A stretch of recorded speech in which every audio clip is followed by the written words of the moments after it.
Նիկոլ Փաշինյանի նման արտահայտություն, ինչ որ ադապտացիոն, ինչ որ բաներ ասում, հստակ արտահայտում է իր կեցվածքը։ Ինչին պետք է ադապտացվել։ Հենց այդ եմ ասում, իր կեցվածքը արտահայտում է նրան, իրան համար կարևոր չեն որևէ արժեքներ։ Իր համար կարևոր են, թե ոնց ինքը կադապտացվի նոր պայմաններին, նոր աշխարհայացքներին, ինքը այն լոկոմոտիվ չի, հա, ինքը պոչում գնացող մտավ ցուրտ տեղ, պալտո կհագնի, շոկ եղավ կհանի այդ վերարկուն, հա, այսինքն ինքը միայն թե իր աթոռը մնա,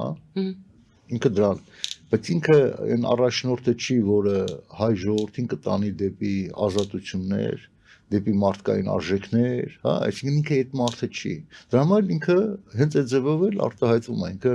կարծում եմ այս պահին բավականին ազնիվ էր, որ ադապտացիա լինի, իսկ եթե ասենք մեր երկիրը բռնազավթեն եւ ստիպեն իսլամանալ, դու էլի կադապտացնաս, ասենք, այսինքն ոնց ես ուզում եմ հասկանամ իրան, էլի, այսինքն իր այդ ադապտացիայի տակ հանձնավորական, դավաճանական իր բնույթը դուրս է տալի, այսինքն ինքը ցույց չի տալի մի մարդու էություն, որը հստակ է, ինքը իր անելիքը գիտի, ազատել լինելու ենք, եթե այսօր քաղաքակիրթ աշխարհը որոշակի դժվարություններ է կրում, ուրեմն այդ աշխարհի հետ միասին կռիվ տվող ենք, այսինքն ինքը տեսեք, եթե պարզվենք տեսանք դա ամեն ինչ, ինքը ուղղակի իր բերնով ասեց, ինքը մեկ ասեց Արցախը Հայաստանն է եւ վերջ, հետո էլ ադապտացվեց նրան, որ դա Ադրբեջանն է դա, այսինքն ինքը ադապտացվեց շատ արագ, որովհետեւ տերերին ոնց էր պետք ասել, այսինքն ինքը պայքարող էակ չի, որ իր պայքարի բնույթից էլ բխի նաեւ հայ ազգի պայքարը եւ ազատությունները եւ ինքնությունը, դա շատ թույլիկ ինչ-որ մի արտահայտություն արել, որը մարդիկ արդեն Նիկոլի մասին խոսալը ինձ թվում է ավելնորդ է։ Մենք պետք է խոսանք, թե մենք ինչ պետք է անենք, հայ ժողովուրդս ինչ պետք է անի։ Եվ ունեք դրա պատասխանը։ Դե գիտեք ինչ կա, միանշանակ 100%-անոց պատասխան ոչ մեկ չունի։ Եկեք համեստ լինենք։ Բայց այն ինչ որ մենք միշտ առաջարկել ենք, միշտ ասել ենք, թե ինչ պետք է անենք, այսօր էլ է ակտուալ։ Եթե մենք 3 տարի առաջ մեր կազմակերպությունը ի հայտ գալուց հենց առաջի պահից առաջարկներից մեկը, այսինքն կետերից մեկը եղել է ինքնապաշտպանական մեխանիզմներ ձևավորելու մասին, ու դա բնավ բանակի մասին չի խոսքը, հա, միայն բանակի մասին, ասենց ասենք, որը ի սկզբանե կոչված է նրան, որ ասենք զորակոչեն, բանակ ձևավորեն, վարժեցնեն, բան, լավ, հասկացանք, որ այդ մրցավազքը չենք կարող այս պահին հաղթել, հա, ասենք Ադրբեջանին, Թուրքիային կամ Ռուսաստանին, այդ երեք թշնամիներն են, որ մեզ ուզում են ճզմեն, բայց մենք գոնե պետք է պատրաստենք մեր ժողովրդին այդ հավանական պատերազմին, եւ այդ պատերազմի մեջ ոչ միայն ասենք բանակի խնդիրն է, այլ նաեւ ամբողջ ազգի, մենք շատ բազմիցս ասել ենք, ուրիշ մարդիկ էլ, ուրիշ ուժեր են ասում ազգ բանակը, չէ, ժամանակին դրա մասին առաջիններից մեկը ես եմ խոսացել, ես եւ Վարուժան Ավետիսյանը, հա, մենք միասին, երբ որ նախախորհրդարան, այդպես կազմակերպություն կար, հիմնադիր խորհրդարան, մենք միշտ խոսում ենք դրա մասին։ Ազգ բանակի մասին յուրաքանչյուր մարդ ինքը պետք է իր զինվորը զգա։ Գուցե եւ ոչ զինվորական շուրերով, գուցե եւ ոչ զենքը ձեռքին, ապա ինքը զինվոր է, իր հայրենիքի զինվորն է։ Մենք պետք է այս տարիների ընթացքում գոնե ասենց ասենք ճակերտավոր դավաճանական պարտությունից հետո, որ դավաճանության արդյունքում դա եղավ, մենք ինքնակազմակերպվեինք տարածքներում, գյուղերում, փոքր քաղաքներում, մեծ քաղաքներում, ով ինչ անելու, ապաստանների հարցերը, հիմա պատերազմը որ սկսվի լայնածավալ, չի լինելու մենակ սահմանում, որ կաֆեներում նստած են պապայի լակոտները կամ մամայի բալեկը, որ նստած ընդամենը լսել են, որ սահմանում կռիվ այդում, որ մեկը մեկին էլ ասի ջանան պետք է քեզ ես իմում պատերազմը։ Այս անգամ պատերազմը բոլորին է լինելու։ Այսինքն ռմբակոծություններ, բաներ, ասենք, այտենց որտե ապաստան որտե են գնալու։ Մարդիկ որտե են, ամեն մարդ հիմա արդեն պետք է իմանար իր ընտանիքի անդամի տեղը։ Այսինքն եթե մոտիկ է տեղը,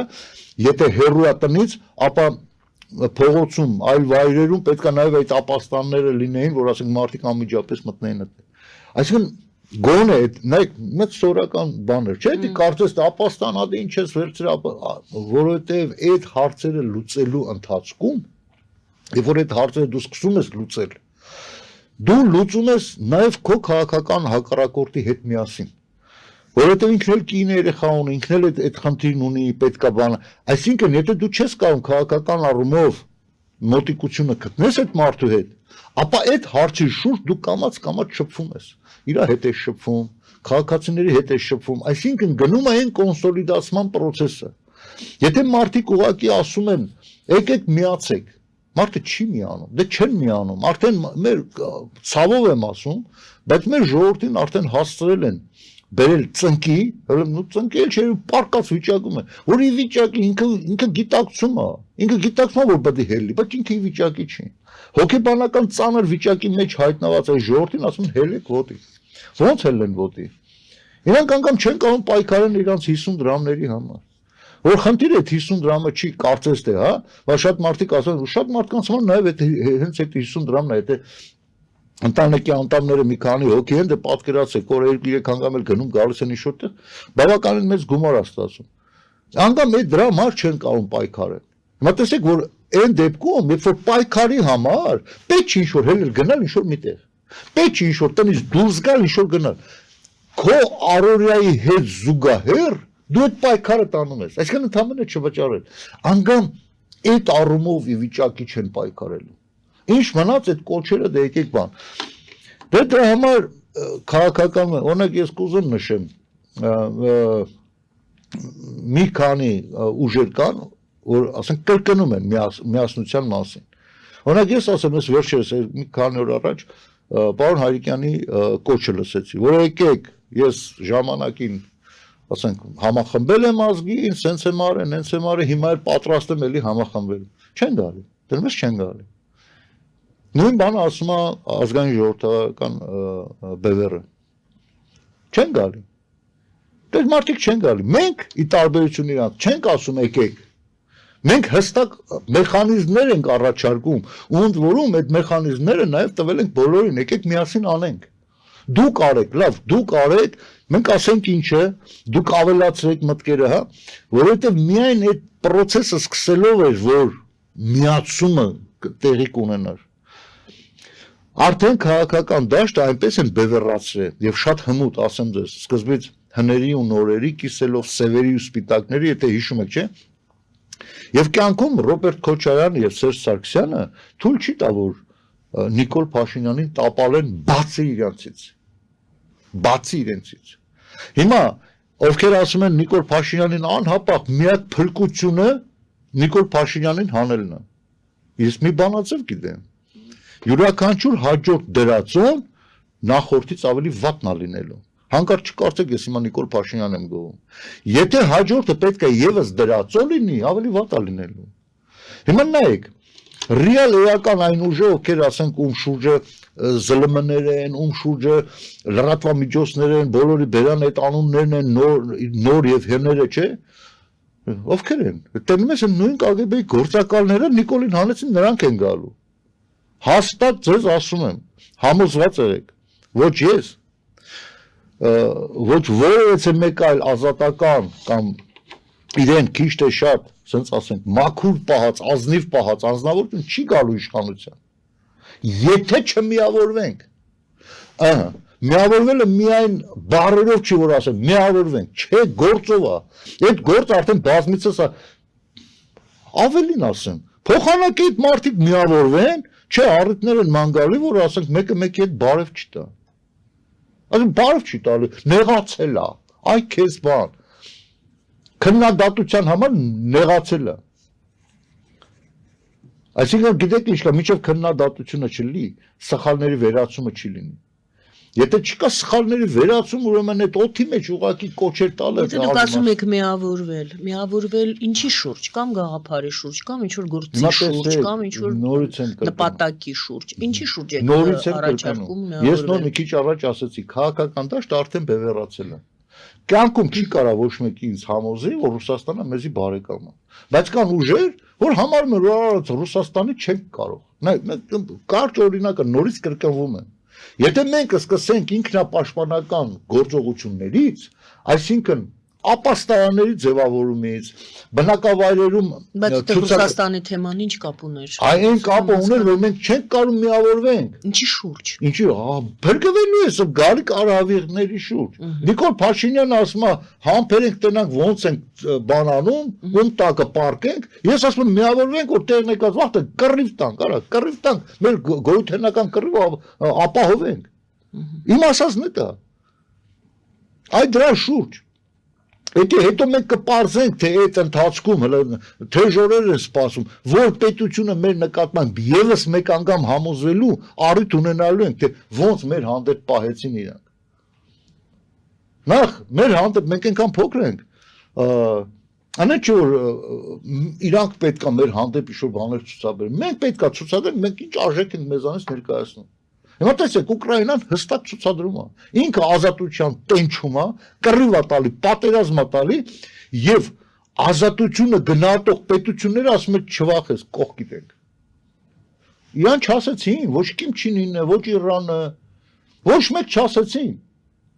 Որ գիտես ինչ կա Ուկրաինա, դու ճիշտ ես, քո ազատությունն ես պաշտպանում։ Իրանց համար մեկը, իրանց ընդամենը մի սրոկել երկարացնեն, մի սրոկել զրոյացնեն, ասենք Կրեմլում Պուտինին ասենք քանի տարի են պատրաստում ես մարդուն երկարաձգել։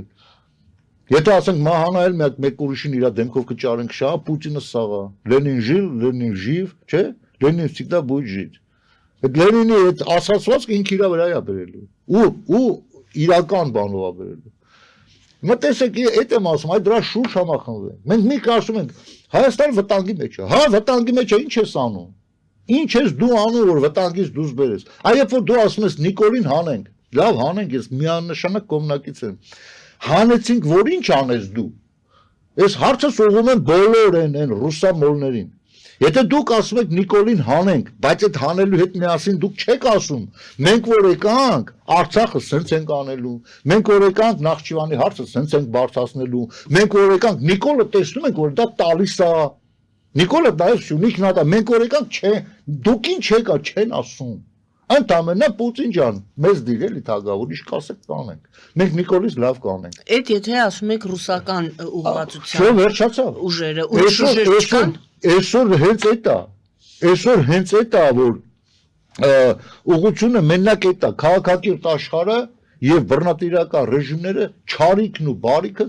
բախվում են։ Արդեն մենք այդ բախման ռեալ բանը տեսնում ենք։ Երբ որ Ուկրաինայում սկսվա, նախ Ուկրաինայում չէ, հենց Արցախից սկսավ չարիքի ու բարիքի բախումը։ Մարդկությունը քնած էր, նաեւ Հայաստանի հասարակությունն էր քնած։ Երբ որ ասում ենք, որ այստեղից է հիմքություն, մենք պետքա դիմենք քաղաքակիրթ աշխարհին, որ այն ժամանակ դեռ հնարավոր էր։ Այն ժամանակ եթե հիշում եք Ադրբեջանը լավ էլ վախեցած էր, լավ էլ հանձնած էր, անգամ Ալիև ավակը հանձնել էր Արցախը։ Ու ասում էր դա Հայաստանը, զապիսները կա։ Այսինքն այդ վաղ չարեցին, որ ինչու, որովհետև Կրեմլի հանձնարարությունը ունեին, որովհետև ոնց թե այդ միակ կռվախղձորն է, որ Ադրբեջանին ու Հայաստանին վզից պահած պահեմ, դուք ուզում եք վերջացնեք, պրծնեք, այդ վերջացնելու կարող էին օգնել միայն Արևմուտքից չարեցին, բաց թողեցին։ Հիմա շատերը կարող են ասել, հն Ամերիկան, Արևմուտքը չի, այո, Արևմուտքն է։ Եվ Տրամպը բնավ դա Ամերիկան Միացյալ Նահանգներ չի։ Դա մի թյուրիմացություն է, որը հայտնվել է այս խեկին։ Այսինքն դա ապացուցում է նաև Ամերիկայի Միացյալ Նահանգների ընտրական այդ համակարգի եւ առավելությունը եւ թերությունը։ Մտածեք այդ մարդը հայտնվեց, ոչինչ։ Հաստատ եմ ասում, բանի նման, Պուտինի նման 30 տարի չի նստելու, ոչ էլ Լուկաշենկոյի նման 35, չի նստելու, ամիսներ անց կհանը պրոպկի նման կշպրտել։